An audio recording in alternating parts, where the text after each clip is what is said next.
Bueno, hola, buenos días. Gracias por venir, gracias por andar por acá. Esta va a ser una charla, no sé, ¿quiénes estuvieron en la charla? Me presento, yo me llamo Pablo Bernasconi, voy a hablar en esta charla específicamente de literatura infantil, que es uno de de las otras vertientes o de los otros caminos que he tomado como autor, ¿no? Ya la palabra ilustrador en general no la estoy usando más, porque un ilustrador que escribe o un escritor que ilustra eh, es más difícil de explicar que un autor. Y eso me permite además también hacer música, por ejemplo, o hacer una obra de teatro, que son dos cosas en las que también estoy experimentando. Les preguntaba, ¿quiénes estuvieron en la otra charla? Como para no repetir, no aburrir. Ah, muchos. Ah, un montón. Bueno, porque hay algunas cosas de esta charla que quería refrescar, pero las voy a pasar por alto, ¿no? Así no lo aburro por lo menos a los que ya han venido a las otras charlas. Hay ciertas cosas que yo siempre eh, menciono porque me son muy importantes. Los que estuvieron en la otra charla habrán visto el tema de los nutrientes, esas cosas que como autor justamente nos han dado y me han dado a mí mucha tela para cortar, mucho camino para recorrer y sobre el cual tomar mis decisiones. En la otra charla hablamos prácticamente todas las 2 horas de decisiones, ¿no? De caminos, de destinos. Y esto que vamos a ver ahora es una parte de eso, son los otros destinos que tomé, o son la ramificación de los mismos destinos en los cuales yo me decidí a escribir. ¿Sí? Como diseñador gráfico me decidí a escribir, cosa que es, por supuesto, son tierras desconocidas, para escribir profesionalmente por lo menos, ¿no? Todos sabemos escribir. Ahora, publicar algo, para un diseñador gráfico, escribir, son tierras en las que siempre hacemos agua.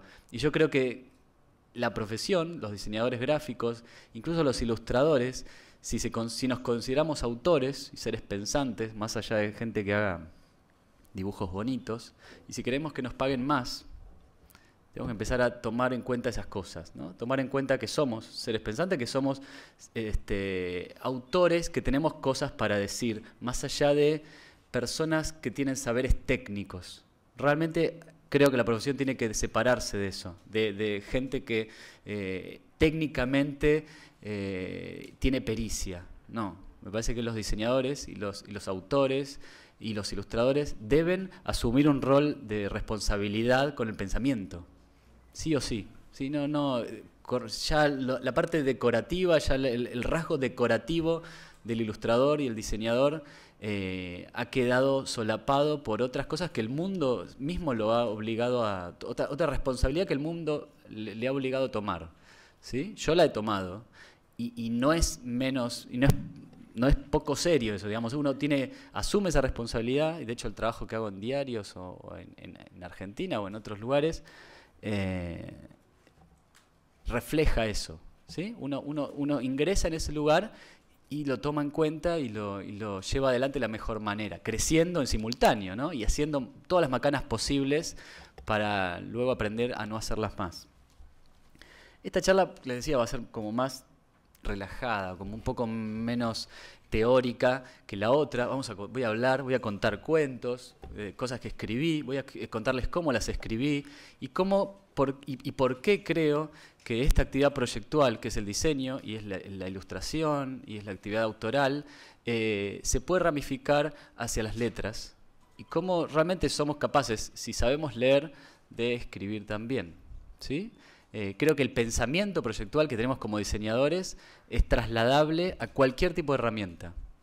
Realmente, es una cuestión de empaparse con eso y frecuentar los nutrientes. Para los que estuvieron antes saben de qué hablo, frecuentar los nutrientes que nos forman, y a partir de ahí uno adquiere esas herramientas, ¿sí?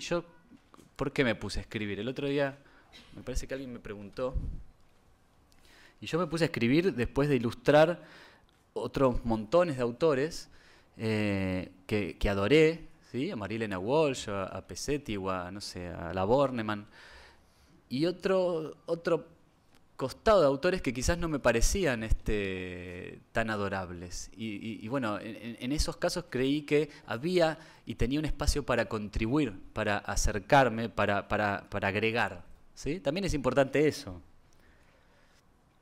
¿Qué es lo que puedo agregar? ¿Puedo contribuir en algo o voy a hacer más barullo y más bola de nieve, esta enorme bola de nieve que ya no, es como empalagosa, ¿sí?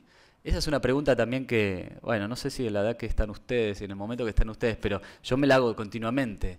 ¿Esto contribuye en algo? Si no contribuye en algo, si no aporta algo, bueno, hago otra cosa, ¿sí? Yo cada 3 años salto de camino, siempre.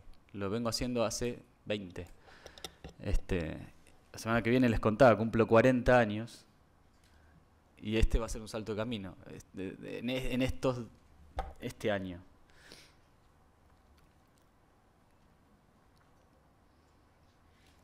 El tema de las letras, ¿no? El tema de pensar las letras y pensar la literatura infantil o para adultos. La verdad que el tema de literatura infantil es solo un nomenclador, es solo una forma de nombrar un espacio de literatura mucho más abierto, ¿sí? Es segmentar y rotular las letras de este tipo de libros, álbum, a literatura infantil, porque está dedicado para niños, es una tontería. La verdad que no es así. Yo nunca lo pensé así, jamás. Cosa que me preocupa, porque los libros que hice después fueron al público infantil, pero yo no los había hecho para los niños. Entonces, o yo soy muy infantil, o inmaduro, o algo ha sucedido en el medio. Pero sí, luego entendí que todo esto que yo estaba generando tenía un público adulto solapado, que son los padres de los niños, y hay todo un costado de las cosas que yo escribo que está dedicada a los padres, exclusivamente a los padres de los niños, para que compartan momentos con sus hijos. Este libro se llama La verdadera explicación, es el último libro que publiqué el año pasado. Es un libro infantil, un libro de literatura infantil, todas las comillas puestas ahí. Lo que hace este libro, después lo voy a explicar, contar bien cómo lo hice, pero lo que hace este libro es teorizar desde un lugar de absoluta rigurosidad científica ciertas explicaciones sobre todas las cosas, cómo empezó el mundo, ¿sí? Esta es, también es otro de los cuentos, por ejemplo, que es cómo empezó todo. Si tenemos tiempo lo leo. Vamos a leer hasta que tengamos tiempo, después, o hasta que se aburran, también es posible. Y yo hice como un ensayo, bueno, después lo vamos a explayar. Ahora les cuento este cuento. Los mocos. El hombre de Neandertal no tenía mocos. Tampoco existían los mocos durante el Renacimiento o la Edad Media. Recién se asomaron al mundo a principios del siglo XVII con la fabricación de los primeros pupitres de escuela. Esto confirma que existe una relación directa entre el moco y el aprendizaje sentado. El primer moco de la historia aparece una mañana helada de 1624 durante una clase de geografía dentro de la nariz de una nena de trencitas que se llamaba Rosa Moqueta.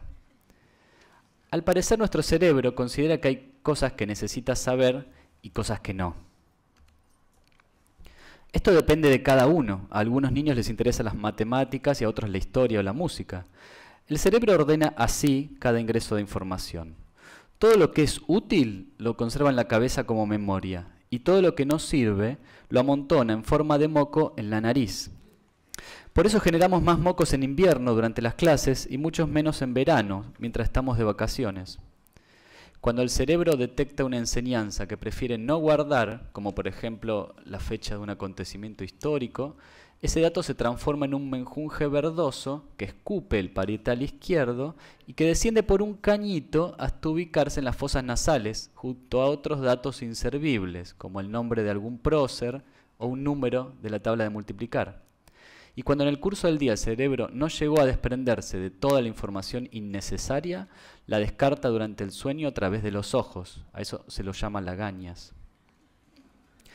Los niños son los más grandes productores de mocos del planeta, seguidos por los escritores de horóscopos y los taxistas. Se conoce personas que saben y guardan muchos datos inútiles por si acaso. Gente pegajosa que habla rápido y sin pausa, llenando cada conversación de anécdotas muy poco interesantes.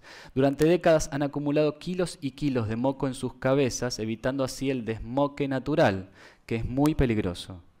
Hay quienes aseguran que sus mocos son dulces. Otros los sienten amargos y hasta ácidos.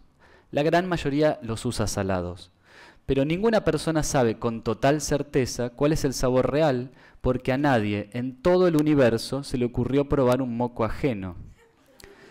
Son experiencias personales e intransferibles, y hasta encontrar un valiente que se arriesgue por el bien de todos, la ciencia jamás develará esta incógnita, y el sabor del moco será para siempre un misterio. Esos son los mocos, y así empieza, o así ejemplifico este libro y esta charla. Así que por este lado vamos a ir.